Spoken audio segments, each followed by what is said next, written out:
আসসালামু আলাইকুম সবাইকে ওয়েলকাম করছি যুবরাজ খান আবির। আশা করি সবাই বেশ ভালো আছেন।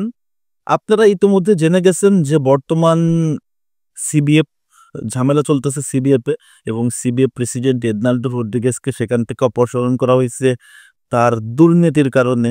তার আপনার সিগনেচার জালিয়াতি করার কারণে তাকে কিন্তু অপসারণ করা হয়েছে এবং অন্তর্বর্তীকালীন যেমন সিবিএ প্রেসিডেন্টও সিলেকশন করা হয়েছে এবং নতুন যিনি সিবিএ প্রেসিডেন্ট হয়েছে তিনি কিন্তু আবার খুব দ্রুত নির্বাচনের জন্য কথাবার্তা বলছিল এবং সে নির্বাচনটা কিন্তু ডেট সে দিয়ে দিছে, অর্থাৎ 25 তারিখে সে নির্বাচনের ডেট ঘোষণা করছে কিনা এবং 26 তারিখে ব্রাজিলের দায়িত্ব নেবে কার্লো আনচেলত্তি। তার আগেই সে সবকিছু আসলে সলিডভাবে সম্পাদন করে এবং একজন সিনিয়র প্রেসিডেন্টের হাতে তার দায়িত্বটা পৌঁছায় দিতে চায়। সে গতকালকে সব বিষয় আসলে ক্লিয়ার করে ফেলছে এবং আজকে 17 তারিখ আজকে নির্বাচনের ইশতেহার এবং নির্বাচনের নীতিমালা প্রকাশ করা হবে।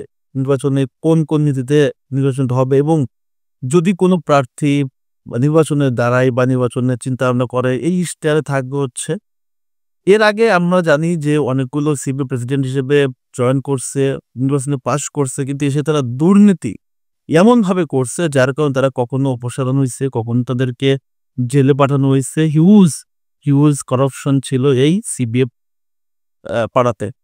তবে সেই জন্য কিন্তু স্পেশালভাবে ইশতেহার এবং বিজ্ঞপ্তি প্রকাশ করা হয়েছে যেন কোনো রকম কোনো ব্যক্তি এই বিষয়গুলো নিয়ে আর নেক্সটে কোনো ঝামেলা বা কোনো দুর্নীতি কোনো সিবিএফ প্রেসিডেন্ট না করে। আগামীকালকে 18 তারিখ এবং 18 তারিখে নির্বাচনে কে কে অংশগ্রহণ করবে সেই তালিকাটা প্রকাশ করা হবে। কারণ যারা অংশগ্রহণ করবে, যারা নাম দিবে তাদের নিয়ে কিন্তু 25 তারিখে নির্বাচনটা হবে এবং 25 তারিখে সিবিএফ এর নির্বাচনটা হবে এবং নির্বাচনটা বর্তমান যিনি অন্তর্বর্তীকালীন আপনার সিবিএফ প্রেসিডেন্ট আছে ফার্নান্দো সেনিও এবং সে চাচ্ছে নির্বাচনটা খুব সুষ্ঠু এবং সুন্দরভাবে হোক।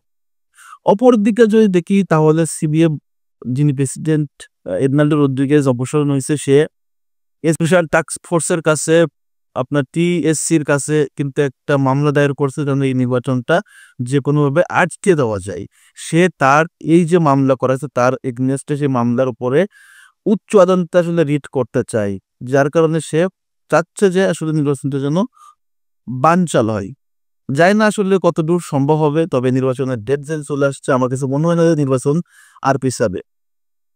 তবে এই নির্বাচনের সবচেয়ে বড় এবং গুরুত্বপূর্ণ প্রার্থী আপনারা জানেন গতকালকে আমি আলোচনা করছি সামির জাউদ বর্তমান 19টা রাজ্য থেকে সে কিন্তু একটা ভালো লেভেলের সাপোর্ট পাচ্ছে এবং এরপরে রোনালদো নাজারিও সম্পর্কে যদি বলি, রোনালদো নাজারিও কিন্তু এর আগে যখন সিবিএফ এর প্রেসিডেন্ট হওয়ার জন্য কার্যক্রম শুরু করছিল এবং বিভিন্ন অঙ্গরাজ্য বা ফুটবল ফেডারেশন থেকে সে কোনো রকম কোনো সাপোর্ট পায় না, তখন সে নিজে থেকে সরে আসতেছে। দেখছে যে পুরো ফুটবলটা মনে করেন যে দুর্নীতির চাদরে মোড়ানো, আমি এখানে আসলে দুর্নীতি আমি পরিবর্তন করতে পারবো না, সো আমি এখান থেকে সরে যাই। সে সরে গেছে এবং নতুন যে নির্বাচনটা হচ্ছে সে সেখানেও অংশগ্রহণ করবে না, এবং সেটা পরিষ্কার করে দিছে।